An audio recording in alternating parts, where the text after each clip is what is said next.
दोस्तों, आज हम बात करेंगे एक ऐसे कॉन्सेप्ट के बारे में जो हमेशा से इंसानों को सोचने पर मजबूर करता आया है, और वो है गॉड का कॉन्सेप्ट।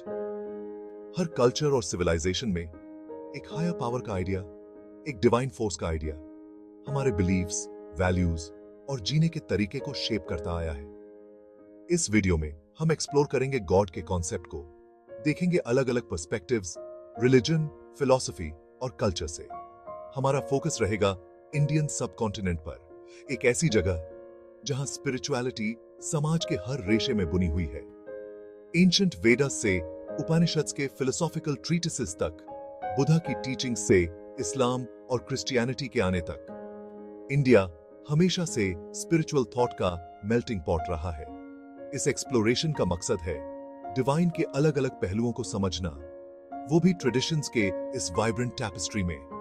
हमारे साथ इस जर्नी पर चलिए, जहां हम गॉड के कॉन्सेप्ट को समझेंगे, ना कि किसी रिजिड डॉगमा की तरह, बल्कि एक फ्लूइड इवॉल्विंग आइडिया की तरह जो आज भी इंस्पायर और इंट्रीग करता है। हम एक्सप्लोर करेंगे इंडिया के मेजर रिलीजन्स को, गॉड के बारे में उनकी अंडरस्टैंडिंग को, और कैसे ये बिलीव्स, रिचुअल्स, प्रैक्टिसेस और एवरीडे लाइफ में दिखाई देते हैं। हम ये भी देखेंगे डिवाइन के फिलोसॉफिकल अंडरपिनिंग्स को, एक्सप्लोर करेंगे कि कैसे थिंकर्स और सेजेस ने गॉड के एब्स्ट्रैक्ट नेचर को समझने की कोशिश की है। फाइनली हम देखेंगे गॉड की एंड्योरिंग प्रेजेंस को इंडियन कल्चर, आर्ट, म्यूजिक और लिटरेचर में। हमारे साथ इस एनलाइटनिंग जर्नी पर चलिए, जहां हम गॉड के कॉन्सेप्ट को समझेंगे, एक ऐसी जर्नी जो इनवर्ड होने के साथ साथ आउटवर्ड भी है। हिंदुइज्म, जिसे अक्सर दुनिया का ओल्डेस्ट लिविंग रिलीजन माना जाता है, गॉड की एक फैसिनेटिंग और कॉम्प्लेक्स अंडरस्टैंडिंग प्रस्तुत करता है। मोनोथियस्टिक रिलीजन्स के विपरीत हिंदुइज्म बहुत सारे गॉड्स और गॉडेसेस को एम्ब्रेस करता है, हर एक डिवाइन के अलग अलग एस्पेक्ट्स को रिप्रेजेंट करता है। इस कॉन्सेप्ट को, जिसे पॉलीथेइज्म कहते हैं, गॉड के इन्फिनिट नेचर को समझने के एक तरीके के रूप में समझा जा सकता है। ट्राइमूर्ति, जिसमें ब्रह्मा, विष्णु और शिवा हैं, क्रमशः क्रिएशन, प्रेजर्वेशन और डिस्ट्रक्शन के फंडामेंटल फोर्सेस को रिप्रेजेंट करते हैं। ब्रह्मा द क्रिएटर यूनिवर्स को जन्म देते हैं, विष्णु द प्रिजर्वर उसे सस्टेन करते हैं, जबकि शिवा द डिस्ट्रॉयर रिन्यूअल के लिए रास्ता बनाते हैं। ये तीन डेइटीज बहुत सारे गॉड्स और गॉडेसेस के साथ मिलकर हिंदू पैंथियन का इंट्रिकेट टैपेस्ट्री बनाते हैं। हालांकि हिंदुइज्म इंडिविजुअल डेइटीज की वर्शिप से कहीं आगे जाता है। इसके कोर में है ब्राह्मण का कॉन्सेप्ट, जो है ultimate reality, the universal soul, all creation का सोर्स। ब्राह्मण फॉर्मलेस है, लिमिटलेस है और ह्यूमन कॉम्प्रिहेंशन से परे है। सारे गॉड्स और गॉडेसेस इस वन सुप्रीम रियलिटी के मैनिफेस्टेशंस माने जाते हैं। इंडिविजुअल सोल, जिसे आत्मान कहते हैं, ब्राह्मण का हिस्सा माना जाता है, जैसे एक बूंद पानी समुद्र का हिस्सा होती है।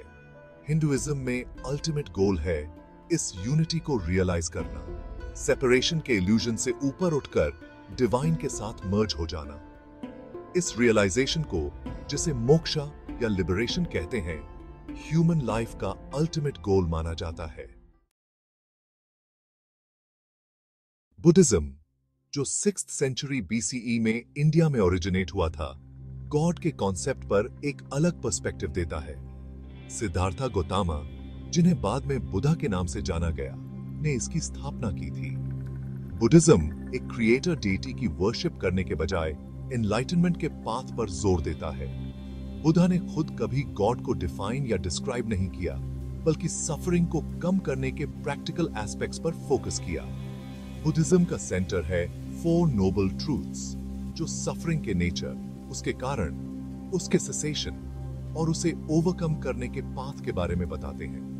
द 8-fold पाथ, जिसमें right understanding, right thought, right speech, right action, right livelihood, right effort, right mindfulness और राइट कंसंट्रेशन शामिल हैं, एनलाइटनमेंट अचीव करने के लिए एक प्रैक्टिकल गाइड देता है। बुद्धिज्म गॉड्स और डेटीज के एग्जिस्टेंस को एक्नॉलेज करता है, लेकिन उन्हें ह्यूमंस की तरह ही cycle of birth and death से बंधा हुआ मानता है। एक्सटर्नल डेटीज में सॉलेस ढूंढने के बजाय बुद्धिज्म इंडिविजुअल्स को इनकरेज करता है कि वो अपने अंदर देखें रियलिटी की ट्रू नेचर को फाइंड करने के लिए। कर्मा का कॉन्सेप्ट यानी law of cause and effect Buddhist philosophy में एक क्रूशल रोल प्ले करता है। हर एक्शन, चाहे वो मेंटल हो, वर्बल हो या फिजिकल हो, कार्मिक इम्प्रिंट्स क्रिएट करता है जो हमारे फ्यूचर एक्सपीरियंसेस को शेप करते हैं। एथिकल कॉन्डक्ट, मेडिटेशन और विजडम के थ्रू इंडिविजुअल्स अपने कर्मा को प्यूरिफाई कर सकते हैं और एनलाइटनमेंट अटेन कर सकते हैं, जो कि सफरिंग से लिबरेशन की स्टेट है। Section 4, Islam and Christianity, one God, different paths. इस्लाम और क्रिश्चियनिटी दोनों ही मोनोथियस्टिक रिलीजन्स अलग अलग समय पर इंडिया में आए और यहाँ के स्पिरिचुअल लैंडस्केप को और रिच बनाया। इस्लाम, जो गॉड यानी अल्लाह की वननेस पर एम्फसाइज करता है, ट्रेड और कॉन्क्वेस्ट के थ्रू फैला और इस सब कॉन्टिनेंट में अपनी एक सिग्निफिकेंट प्रेजेंस एस्टैब्लिश की। क्रिश्चियनिटी, जो ट्रेडर्स और मिशनरीज के थ्रू आया, इंडिया के अलग अलग पार्ट्स में फैला।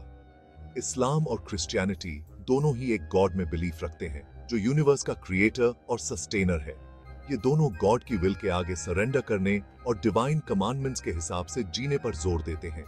हाउएवर, गॉड और सैल्वेशन के पाथ के बारे में उनकी अंडरस्टैंडिंग अलग अलग है। इस्लाम, जो प्रॉफिट मोहम्मद के थ्रू रिवील हुआ था, 5 pillars faith, prayer, charity, fasting और पिलग्रिमेज की इंपॉर्टेंस पर जोर देता है। कुरान, जिसे गॉड का लिटरल वर्ड माना जाता है, मुस्लिम्स के लिए अल्टीमेट गाइड है। क्रिश्चियनिटी, जो जीसस क्राइस्ट की टीचिंग्स पर सेंटर्ड है, उनकी डिविनिटी और ह्यूमैनिटी के रिडेम्पशन के लिए उनके सैक्रिफाइस में बिलीफ रखता है। बाइबल, जिसमें ओल्ड एंड न्यू टेस्टामेंट्स हैं, क्रिश्चियंस के लिए सेक्रेड स्क्रिप्चर्स हैं। इनके डिफरेंसेस के बावजूद दोनों रिलीजन्स कंपैशन, लव और जस्टिस पर एम्फसाइज करते हैं। इन्होंने इंडिया के सोशल, कल्चरल और स्पिरिचुअल फैब्रिक को बहुत एनरिच किया है। Section 5, the philosophical lens, reason and the divine. Indian philosophy ने गॉड के कॉन्सेप्ट को अलग अलग पर्सपेक्टिव से समझने की कोशिश की है। रीजन, लॉजिक और इंट्रोस्पेक्शन का यूज करके इंडियन फिलॉसफी के 6 स्कूल्स, जिन्हें दर्शनास कहते हैं, गॉड के एग्जिस्टेंस और नेचर पर अलग अलग व्यूज देते हैं। समख्या, जो सबसे पुराने स्कूल्स में से एक है, पुरुषा यानी कॉन्शियसनेस और प्रकृति यानी मैटर की एक ड्यूअलिस्टिक रियलिटी बताता है। हालांकि ये गॉड के एग्जिस्टेंस को डिनाई नहीं करता, लेकिन ये गॉड को क्रिएशन या लिबरेशन के लिए एसेंशियल नहीं मानता। योगा, जो समख्या के क्लोजली अलाइंड है, इंडिविजुअल कॉन्शियसनेस और यूनिवर्सल कॉन्शियसनेस के बीच यूनियन की स्टेट अचीव करने पर फोकस करता है। वेदांता, एक और प्रोमिनेंट स्कूल, रियलिटी के नॉन ड्यूअलिस्टिक नेचर पर जोर देता है। कहता है कि ब्रह्मन, जो अल्टीमेट रियलिटी है, वन विदाउट अ सेकंड है। ये आत्मान यानी इंडिविजुअल सोल के नेचर और ब्राह्मण के साथ उसके रिलेशनशिप को एक्सप्लोर करता है। अदर स्कूल्स जैसे कि न्याया, वैशेषिका और मीमांसा क्रमशः लॉजिक, एपिस्टेमोलॉजी और रिचुअलिस्टिक प्रैक्टिसेस पर फोकस करते हैं। इंडिया के फिलोसॉफिकल स्कूल्स अपने डिफरिंग व्यू पॉइंट्स के बावजूद गॉड और रियलिटी के नेचर की अंडरस्टैंडिंग को एनरिच करते हैं, क्रिटिकल थिंकिंग और इंट्रोस्पेक्शन को एनकरेज करते हैं।